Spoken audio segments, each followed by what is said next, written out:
In this, I'm not sure what they're meant to be, because this character isn't to be confused with Slug, our hacker extraordinaire, who is also the exact opposite in the same show. I'm really confused. Ironheart is practically unwatchable. Toot toot, Jerry laughs. Yes, there is an alphabet character. They admit Ironheart sucks, but look, they're getting ready to blame you for it, because Ironheart fulfills low expectations with weak narrative, poorly written characters, and about the impacts that she's having on young Black girls. And I'm going to be completely honest, on Black women. You know, this is yet another area that's getting vibrant. It's getting full in the way that it should. Yeah, and it's like the real Tony Stark. It's like back somehow. And there's like a moment where she's flying through and he's like, who is that? And she's like, I'm Ironheart, Mr. Stark. And he's like, I like that girl. And then he like goes to do something else. Like that would be like the level of something that I think would possibly happen. How did Marvel's most hyped young hero crash so hard that even Sacha Baron Cohen's Mephisto couldn't save it? Ironheart was supposed to be the next big chapter in the MCU, a bold, tech-powered successor to Tony Stark's legacy. Instead, it became the internet's favorite punching bag. Within days of its release, ratings plummeted, fans called it Marvel's biggest failure yet, and Dominique Thorne, the face of Riri Williams, found herself in the middle of a storm she didn't see coming. But what really happened behind the scenes? And why was Sacha Baron Cohen's dark, electric performance buried when the show needed him most? This isn't just a story about one failed series. It's a story about hype, pressure, and the brutal side of fandom that can break a rising star overnight.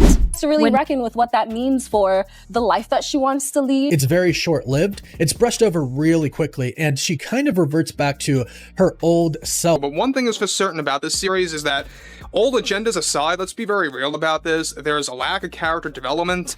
The directing, the producing, the writing is just way off. It makes no sense at all, and it's very lackluster. There's no depth to it. Does it defy the haters? Or is it another skippable series? It's always about you, right? It's always about the audience. It's amazing. It doesn't matter if it's the 2024 election or whether it's a Disney streaming product. It's always about like how evil is the actual voters? How evil are the audience? When Marvel first teased Ironheart, it was sold as the future. The series that would prove the MCU still had the magic touch.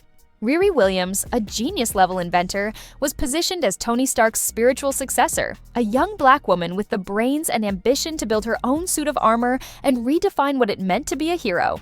Her debut in Black Panther: Wakanda Forever was meant to lay the groundwork. While fans had mixed feelings about how little we saw of Riri in that film, most agreed she had untapped potential.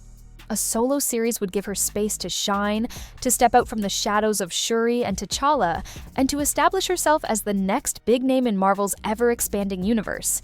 The early marketing fueled that optimism. Marvel hyped Ironheart as a groundbreaking blend of high-tech action and emotional depth, a story that would tackle identity, grief, and legacy while delivering the kind of edge-of-your-seat action that fans associate with Iron Man.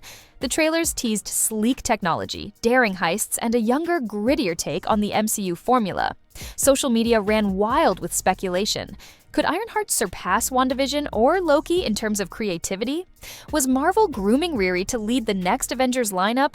Fans wanted a new hero they could root for, someone who would bring back the excitement of the Infinity Saga days. But all of that sky-high promise was about to come crashing down in spectacular fashion. When Ironheart finally hit Disney+, the response was not the victory lap Marvel had hoped for. It was a disaster. Within the first few days of release, streaming metrics revealed a crushing reality. Viewership numbers were far below expectations. While Daredevil had scored over 300 million minutes, watched in its first 3 days with fewer episodes, Ironheart couldn't even get close to that milestone. This wasn't just disappointing, it was alarming. For a character meant to carry the legacy of Tony Stark, this kind of performance spelled trouble. It didn't take long for the narrative to shift from cautious optimism to outright disappointment. Critics were ruthless. Reviews described the show as flat, uninspired, and tonally confused. The pacing was sluggish, emotional beats didn't land, and the dialogue felt awkward or forced. On Rotten Tomatoes, scores dropped at lightning speed, and headlines labeled Ironheart as one of Marvel's weakest Disney Plus debuts. Fans weren't any kinder. Social media platforms like Twitter and Reddit were flooded with memes mocking the show's tone and low energy. Clips of awkward dialogue circulated alongside sarcastic comments like, "This is supposed to be the future of the MCU?" Some fans even claimed Ironheart was worse than Marvel's most infamous flops. The contrast with Marvel's previous hits was impossible to ignore. Shows like WandaVision and Loki had dominated conversations for weeks, but Ironheart barely sparked excitement beyond its first weekend. The series didn't just underperform, it practically disappeared from public buzz within days. Unfortunately, much of the criticism landed squarely on Dominique Thorne's shoulders. As the face of Ironheart, she became the target for fans who felt the show had failed to deliver. Instead of celebrating her as Marvel's new rising star, online audiences accused her of delivering a performance that was robotic and emotionless. Reaction videos and commentary channels began dissecting her scenes frame by frame. Some viewers claimed she looked bored, while others said she seemed disconnected from the material. The more the show leaned on her to carry heavy, emotional moments, the more these criticisms spread. Behind the scenes, rumors began swirling about production troubles. Whispers of reshoots, long days on set, and difficulties capturing the right tone gave fans a scapegoat. Whether true or not, the narrative was set. Dominique wasn't ready for the pressure of leading a Marvel series. The internet's judgment was brutal. TikTok skits mocking her line delivery went viral. Reddit threads compared her acting to AI-generated voices. Even well-meaning fans who wanted the show to succeed admitted that something about her performance felt off. But was this really all Dominique's fault? Or was she just caught in the crossfire of a bigger Marvel problem? The answer would become clearer when another cast member, Sacha Baron Cohen, started making headlines for all the wrong reasons. If there was one wild card that could have saved Ironheart, it was Sacha Baron Cohen. Known for disappearing into outrageous, unforgettable characters, Cohen was Marvel's secret weapon, cast as the long-rumored villain Mephisto. Fans were hyped, convinced that his dark, twisted energy would elevate the show. But when Ironheart dropped, something was off. Mephisto barely appeared. A few cryptic lines, some shadowy references, and then nothing. No big reveal, no epic showdown. Fans were left asking, why cast someone like Sacha for a role this small? Behind-the-scenes leaks painted a clearer, uglier picture. Cohen had filmed powerful scenes, long monologues, complex character beats, but they were cut during Marvel's endless tone shifts and edits. On a podcast, Cohen didn't name names, but his words hit hard. You bring something bold, but if the foundation is weak, it all collapses. It was a thinly veiled shot at the show's leadership, and maybe even Dominique Thorne herself. When the early reviews for Ironheart began flooding in, Marvel went into quiet panic mode. The studio, which had built its reputation on dominating both box offices and streaming charts, suddenly found itself facing one of its most embarrassing missteps to date. Internally, executives scrambled to rewrite the narrative, but nothing was landing. Kevin Feige and Bob Iger, usually confident voices of the MCU, started making subtle attempts to downplay the backlash. Instead of addressing the criticism head-on, they shifted the conversation toward the show's themes of diversity and representation. Statements encouraging fans to ignore the trades and focus on the cultural importance of Riri Williams felt less like a rallying cry and more like a desperate attempt to divert attention. But audiences weren't buying it. Fans weren't angry about diversity. They were angry that the show felt uninspired, poorly executed, and far below Marvel's usual standard. Feige's comments, instead of winning people over, came across as hollow, almost defensive, as if the studio itself knew Ironheart had missed the mark. In a last-ditch effort to reignite hype, Marvel brought out its most trusted face, Robert Downey Jr. The man who built the MCU on the shoulders of Iron Man appeared on talk shows, smiling for the cameras, calling Riri Williams the true heir to Tony Stark's genius, and even hinting that her character would define the next era of Marvel storytelling. It was the kind of promotional push that might have worked during Marvel's golden years, but this time, it rang false. Fans could see the disconnect. On social media, reactions to Downey's comments ranged from skepticism to outright mockery. If this was the future of the MCU, then the MCU was doomed, one viral tweet read, garnering tens of thousands of likes. The goodwill Marvel once relied on was cracking, and no amount of celebrity endorsements could fix it. The numbers told the harsh truth. By the second week, Ironheart's viewership had dropped so steeply that it was no longer charting as one of Disney Plus's top performers. What was supposed to be Marvel's next big thing had become a cautionary tale, a $200 million warning that hype and legacy alone aren't enough to guarantee success. For the first time, Marvel's carefully crafted image of invincibility was slipping. Fans started openly questioning whether the MCU had peaked, whether the era of dominating pop culture was over. And Ironheart, unfortunately, had become the symbol of everything wrong with Marvel's current strategy. Things went from bad to worse when Dominique Thorne faced the public. During a live Q&A panel, a fan stood up and asked the question no one wanted to hear. How does it feel knowing Ironheart flopped and people are calling you the worst casting since the Inhumans? The room went silent. Dominique tried to respond but broke down, her voice cracking as she said, "I tried. I really did. I gave everything I had, and I don't know what else I could have done." That clip went viral overnight. TikTok and Twitter exploded. Some fans sympathized, while others doubled down on their attacks. Sacha Baron Cohen's calm, detached reaction during the panel didn't help. His subtle remarks afterward, "You just hope everyone brings their best," were taken as a quiet jab.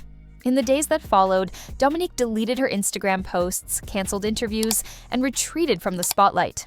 Marvel, sensing the storm, quietly removed her from future promotional campaigns.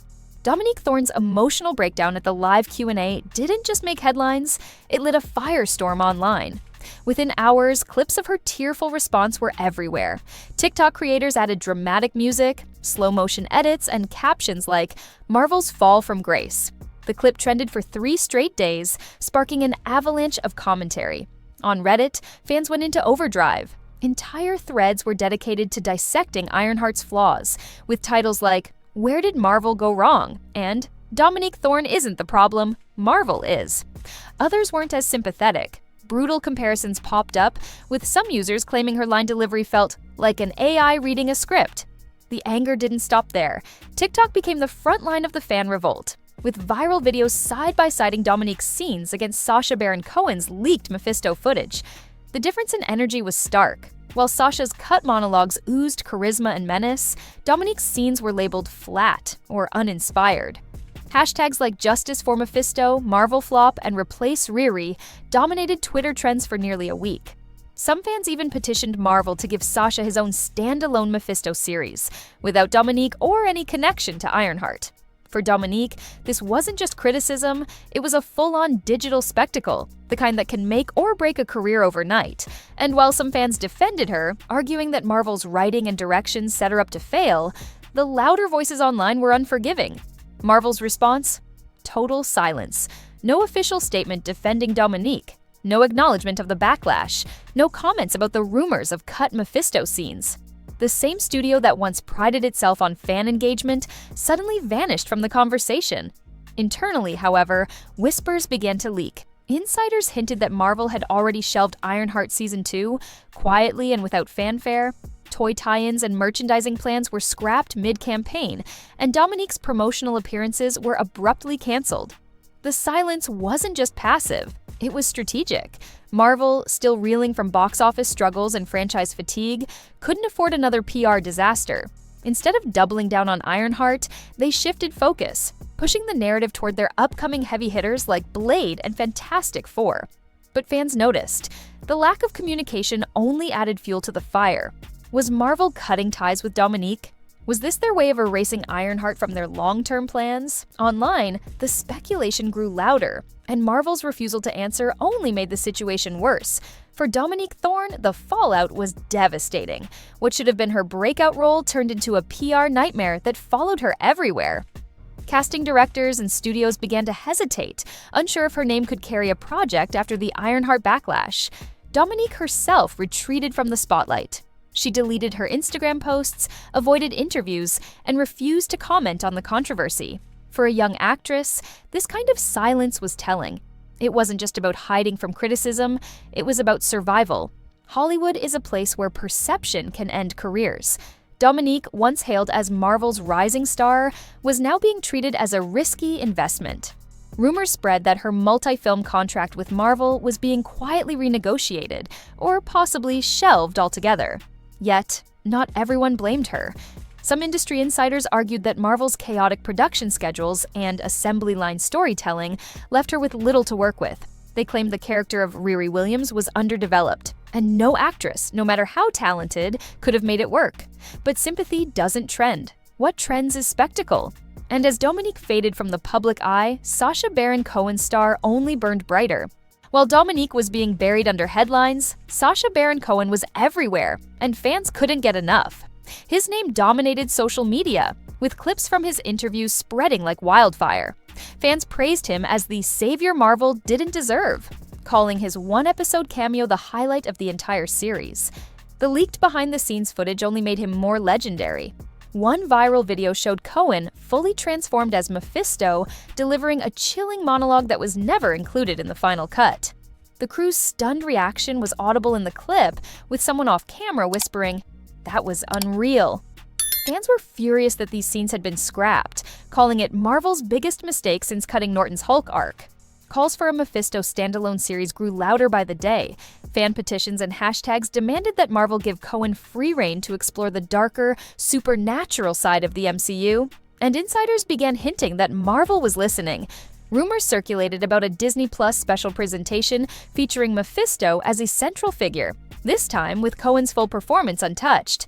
Sacha, once seen as an odd casting choice for a Marvel villain, was now being hailed as a potential franchise changer. His quiet, cutting remarks about Ironheart's production were reframed as the voice of an actor who had given his all, only to be buried by corporate mismanagement. For Dominique, this was the harshest twist of all. The same show that derailed her career had propelled Sacha Baron Cohen into Marvel's spotlight. He was now the fan favorite, the actor people wanted to see return, while her future in the MCU was left hanging by a thread. Ironheart's failure isn't just about one actress or one villain. It's about Marvel's machine starting to crack. The constant delays, tone shifts, and editing decisions didn't just sink the show, they exposed the flaws in Marvel's post-Endgame strategy. Dominique Thorne was thrown into the spotlight with little support, while Sacha Baron Cohen's most powerful work ended up on the cutting room floor. The result? A series that promised to carry Tony Stark's legacy, but instead became a cautionary tale. And yet, the story isn't over. If Sacha gets his standalone moment, he could become the breakout villain of Marvel's next phase. As for Dominique, Hollywood loves a comeback. Whether it's in the MCU or beyond, she still has a chance to rewrite her narrative, if she can survive the storm. Final hook. Ironheart may have collapsed, but it left a question that Marvel can't ignore. Will they fix the machine before the next hero's story burns out?